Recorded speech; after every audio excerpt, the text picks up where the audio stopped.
Tapping the Furnace is a solo for unpitched percussion and voice composed by Dorothy Hindman at the American Academy in Rome in 2006. Hindman is the Associate Professor of Composition at the Frost School of Music at the University of Miami, where she advocates for music in her local community, presenting concert series and hosting a new classical weekly radio show.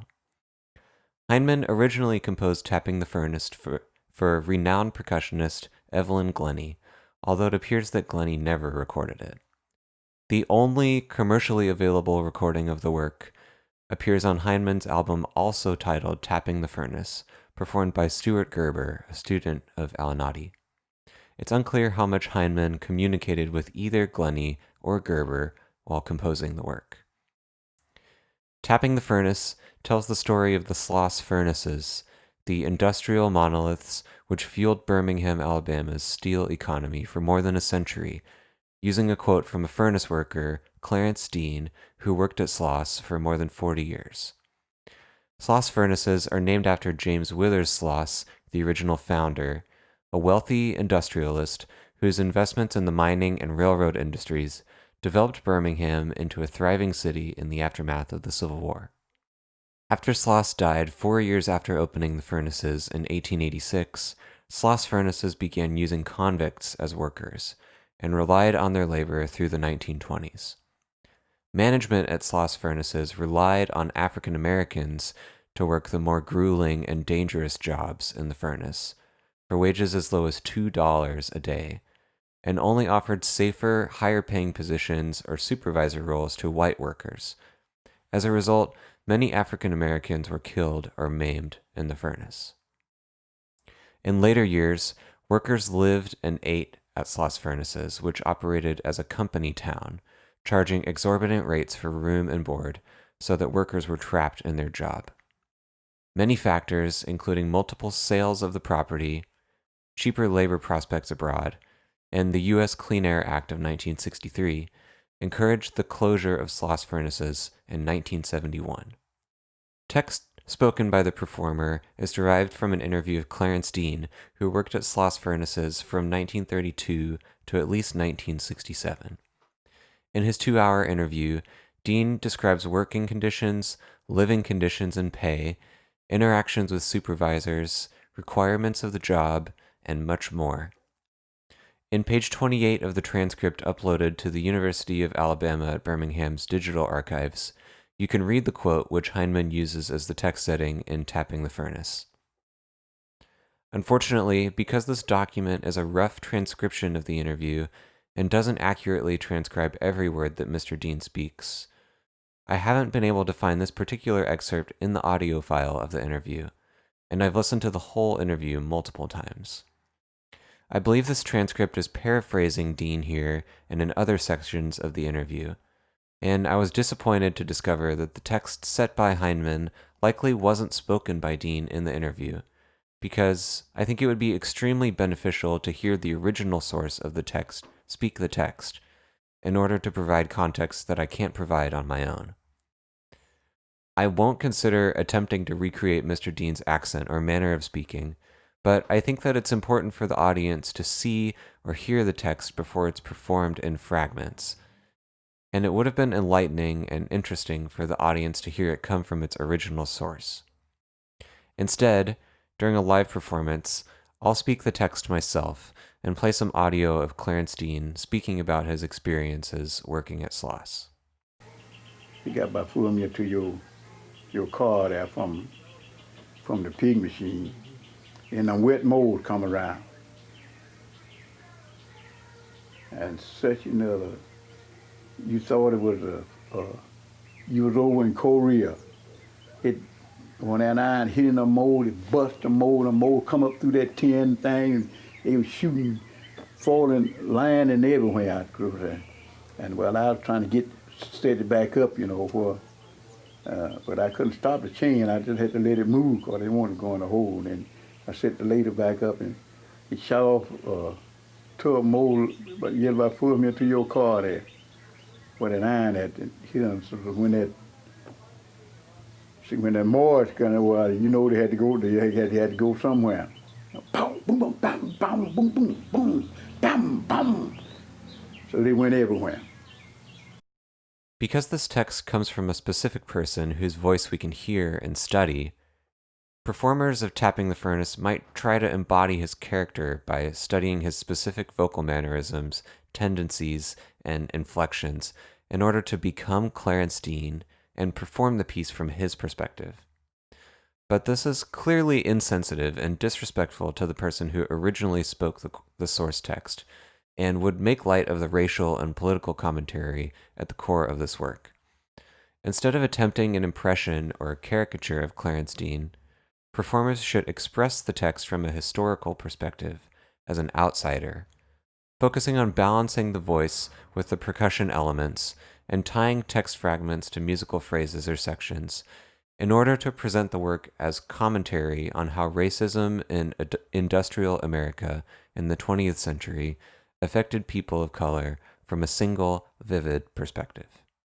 Tapping the Furnace is written for a large multi-percussion setup: 4 toms, a snare drum, 6 cymbals, a metal bucket filled with coins, and 2 bell plates. These instruments draw an obvious connection to the loud, dangerous, metal work environment inside the furnaces. The performer plays these instruments with sticks, brushes, and hands. Over the course of the work, the performer places mutes on drums and cymbals, making the instruments quieter and less resonant in order to represent the gradual decline of Sloss furnaces from a busy, roaring workplace to a left-behind memorial. In general, the percussion writing in Tapping the Furnace is aggressive, fast-paced, physically exhausting, and vocally demanding in order to recreate the grueling, chaotic, and loud workplace environment in the furnaces. Hindman writes in her program notes and discusses again in an interview about the piece importance of the numbers 4, 7, and 24 in Tapping the Furnace. These numbers represent the physical action of tapping the furnaces at Sloss. Furnaces had to be tapped every 4 hours, 24 hours a day, 7 days a week. Hindman emphasizes the number 7 by writing the entire work in 7/16, usually subdividing each measure into groups of 4 and 3 notes. During the last coin bucket moment, the performer drops 7 coins back into the bucket. As the composer introduces a groove which emphasizes groups of 4/16 notes going over 7/16 bar lines, these phrases are written to feel like 7 quarter note beats, which take up 4 measures of 7/16. The number 24 is much harder to find represented in the score, but instances like measures 372 through 376, measures 405 through 409, and measures 435 through 439 are phrases that last 24 16th notes. I haven't found any sections that are 24 measures long, or any other representation of the number 24. The text setting in the Hindman is quite different from the text setting in the Shevsky. Hindman uses much less source material and reuses words and phrases to develop the piece. I've divided the work into 5 sections, where transitions between sections occur during coin bucket moments and lighting changes. The first section begins with an introduction on the toms before adding cymbals, snare drum, and speaking, using only the first 2 phrases of the text. 7/16 measures in this section are predominantly subdivided into groups of 4 and 3/16 notes, with occasional hints at the opposing 7/4 feel towards the end of the section.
Hindman introduces the 7/4 groove at the beginning of the second section, a 4-measure phrase where drums and cymbals play the same rhythm, offset by 10/16 notes.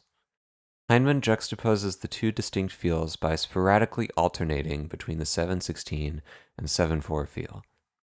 The composer adds another line of text, working around a blast furnace, accompanied by loud cymbals, and slowly builds to a peak at measure 324 before returning to the coin bucket.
The third section begins with new text. When you go in the gate, everything's dangerous, interspersed with a new musical theme, a roll on the toms. There's more dynamic contrast in this section, and 2 cymbals and 1 tom have been muted by the performer, which sound choked and much less resonant than the other instruments. The section builds again to a peak at measure 435 and carries frantic energy over to the coin bucket, played with sticks on the bucket before using hands to swirl coins.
Half the toms and cymbals are muted to begin the fourth section, and after a brief muted section, Hindman introduces the bell plates, the featured instrument of this section, along with corresponding text, underhead and overhead.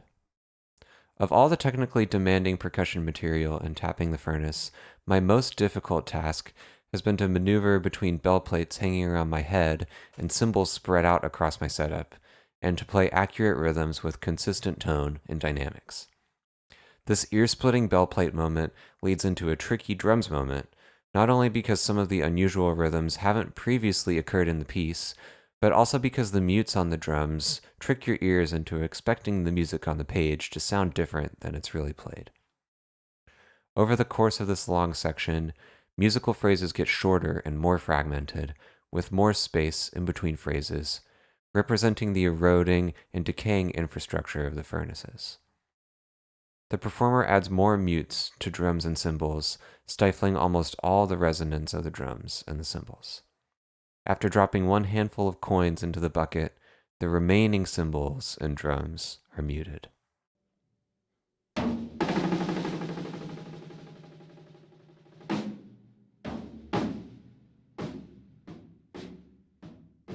go in the gate.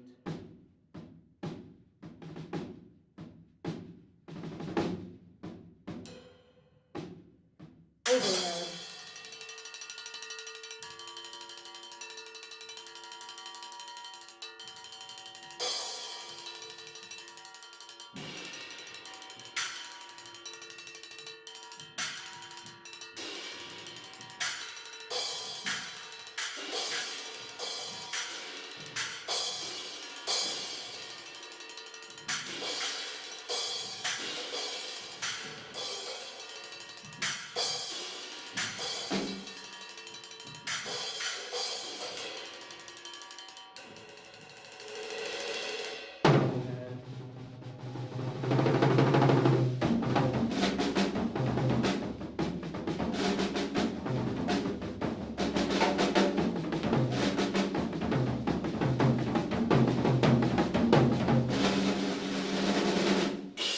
Dangerous work.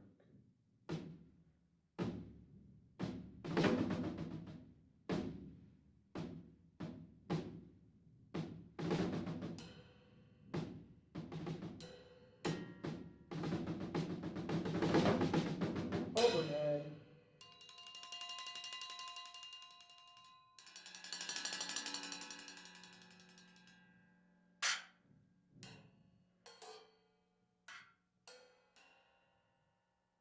Underhead.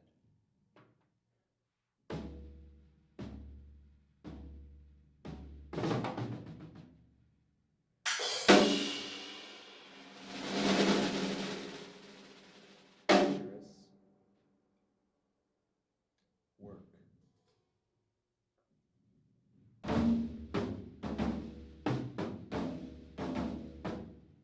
And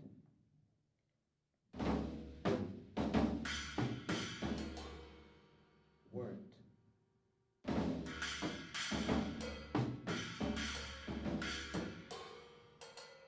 No.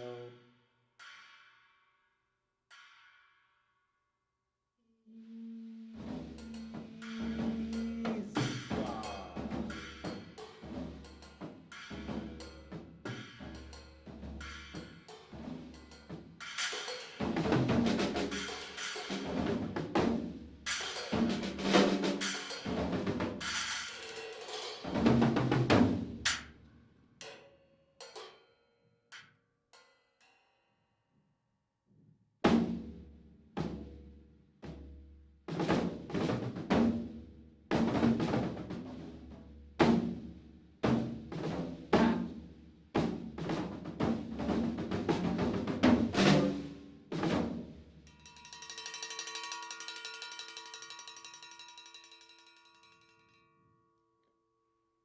No.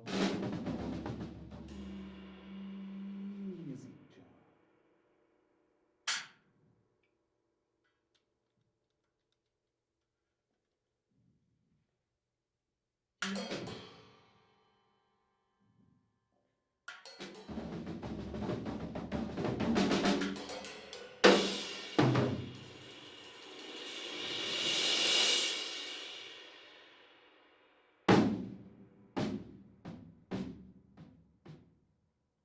On.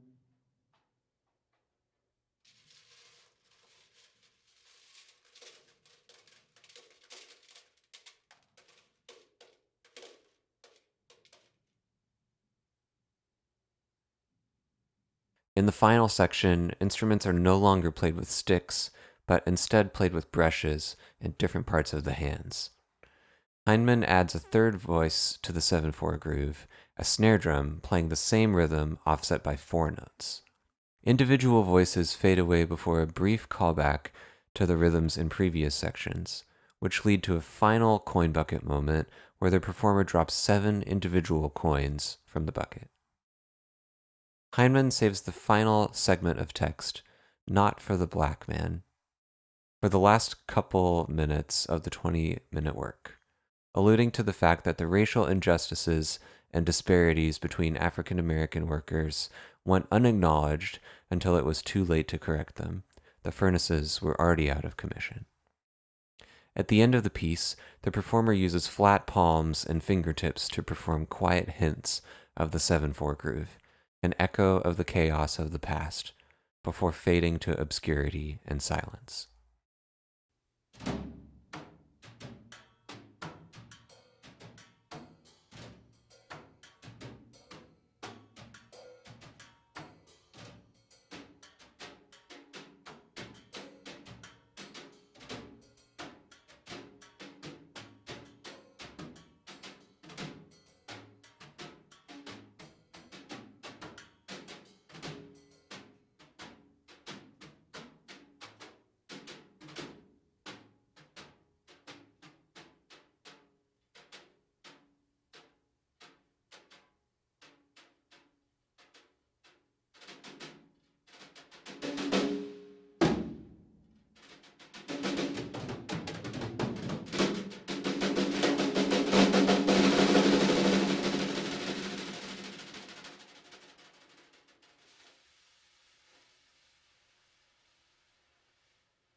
At first, I connected with tapping the furnace and dedicated myself to performing it effectively because the musical material and the rhythms, the dynamic expression, and the enormous large setup seemed related to my love of the drum set. As I researched the non-musical context of the piece and looked into the history of the furnaces and the treatment of the workers, I was impacted by the message and the story composed into tapping the furnace, and inspired to find more music I could perform to inform myself and my community, inspire action, and foster positive change beyond performing any music for a music-loving audience. My goal in my performance of The Fall of the Empire is to comment on issues in American society like climate change, militarization and endless wars, and the disconnect between powerful politicians and the American public, in order to promote awareness, discussion, and action in my audience. At UW, I've been fortunate to experience the Innocence Project, Alanati and John Lane's socio-political musical commentary on racial injustice in the courts and prison system, which even uses prologue from The Fall of the Empire as one element of their collage of audio clips, composed electronics, and live performance. Their live concert and visits with the UW Percussion Ensemble encouraged the percussion studio to create music in order to enact positive change in our community. And I've had the opportunity to make music about homelessness and access to clean water with colleagues at UW, and performed at benefits for libraries and various nonprofits around Seattle with my friends outside of school.